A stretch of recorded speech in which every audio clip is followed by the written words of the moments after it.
लगे गोरख से न बनाने मिट्टी घोल घोल के, लगे गोरख से न बनाने मिट्टी घोल घोल के, मिट्टी घोल घोल के, मिट्टी घोल घोल के, मिट्टी घोल घोल के, मिट्टी घोल घोल के।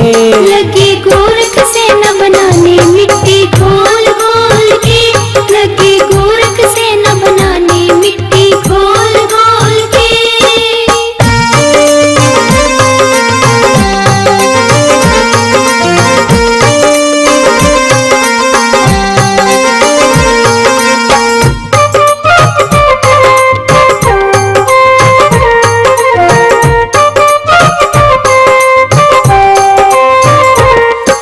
लड़ी पुतलों की सेना आगे महेंद्र देव डटेना, यूं लड़ी पुतलों की सेना आगे महेंद्र देव डटेना। रण में कदम हटे न लड़े दिल खोल खोल के, लगे गोरख से न बनाने मिट्टी घोल घोल के, लगे गोरख से न बनाने मिट्टी घोल घोल के, लगे गोरख से न बनाने मिट्टी घोल घोल के।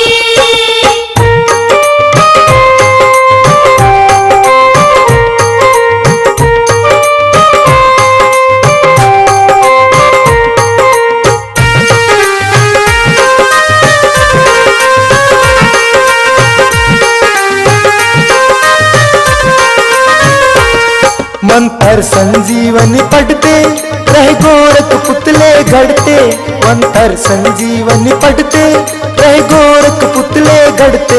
जो शत्रु को पकड़ रगड़ते शक्ति तोल तोल के, जो शत्रु को पकड़ रगड़ते शक्ति तोल तोल के।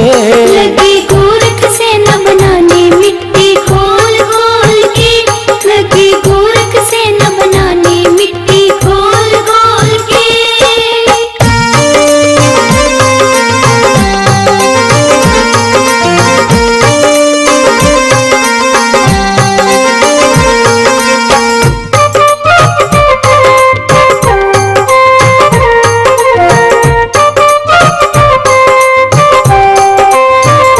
सेना महेंद्र देव की हारी पड़ी सिद्धि शक्ति पर भारी, सेना महेंद्र देव की हारी पड़ी सिद्धि शक्ति पर भारी। गोरख हुए चमत्कारी वाणी बोल बोल के, गोरख हुए चमत्कारी वाणी बोल बोल के।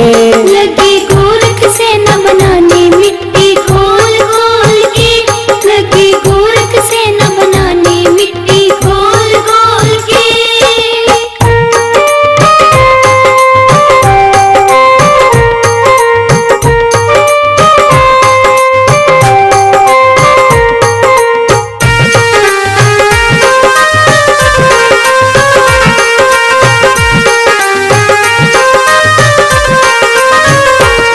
गुरु गोरख सिद्ध करमाती सदा निर्बल जन के साथी, गुरु गोरख सिद्ध करमाती सदा निर्बल जन के साथी।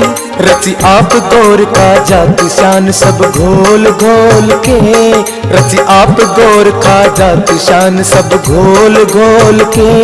लगे गोरख से न बनाने मिट्टी घोल घोल के, लगे गोरख से न बनाने मिट्टी घोल घोल के, मिट्टी घोल घोल के, मिट्टी घोल घोल के, मिट्टी घोल घोल के, मिट्टी घोल घोल के। लगे गोरख से न बनाने मिट्टी घोल घोल के, लगे गोरख